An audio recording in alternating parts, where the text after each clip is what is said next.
రూపక అనుభవం ఉన్న వ్యక్తి నెహ్రూ,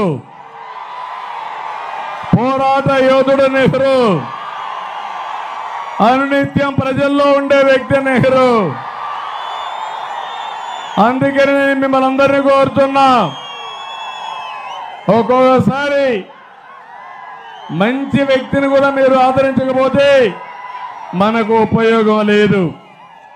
చాగల్నాడు వచ్చిందంటే సమైక్య ఆంధ్రప్రదేశ్ లో నా వెనకాన పడి తీసుకొచ్చాడు. పుష్కర వచ్చిందంటే పోలవరం ప్రాజెక్టు పూర్తి అవుతుంది, కానీ అయ్యే వరకు కూడా వెయిట్ చేయకుండా ఆ రోజుట్లోనే పుష్కర వచ్చింది. తర్వాత ఇప్పుడు పురుషోత్తపట్నం కూడా తీసుకొచ్చి ఆధునీకరణ కోసం ముందుకు పోయిన వ్యక్తి మన నెహ్రూ అని చెప్పి మీకు తెలియజేస్తున్నా. నేను ఒకటే హామీ ఇస్తున్నా మీకు.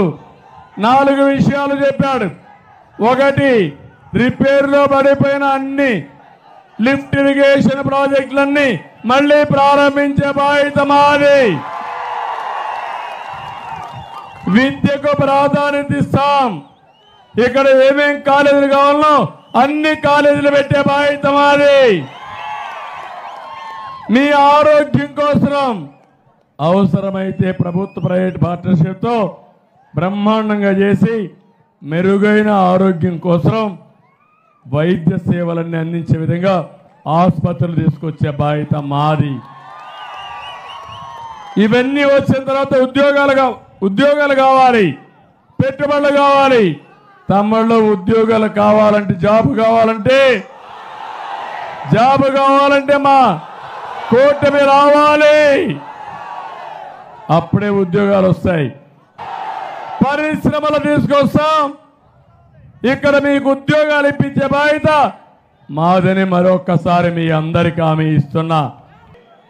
జనసేన కార్యకర్తలు, నాయకులు, పవన్ కళ్యాణ్ పైన అభిమానం ఉండే వాళ్ళందరూ నెహ్రూకు ఓటేయాల సైకిల్కి.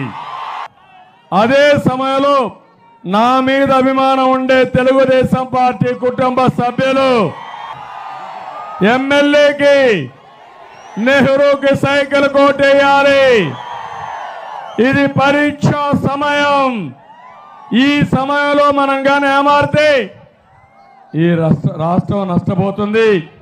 మీరిప్పుడే కోవూరి లక్ష్మి ఢిల్లీకి పోయి నిరసనగా ఏళ్ళు దగ్గోసుకున్నారు.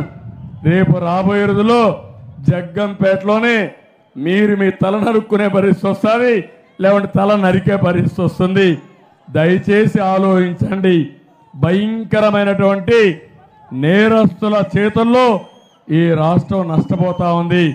దయచేసి ఆలోచించుకొని రాష్ట్రాన్ని కాపాడమని మరొక్కసారి కోరుకుంటూ చేస్తారని చెప్పి ఆశిస్తూ అందరికీ నమస్కారాలు. జై హింద్.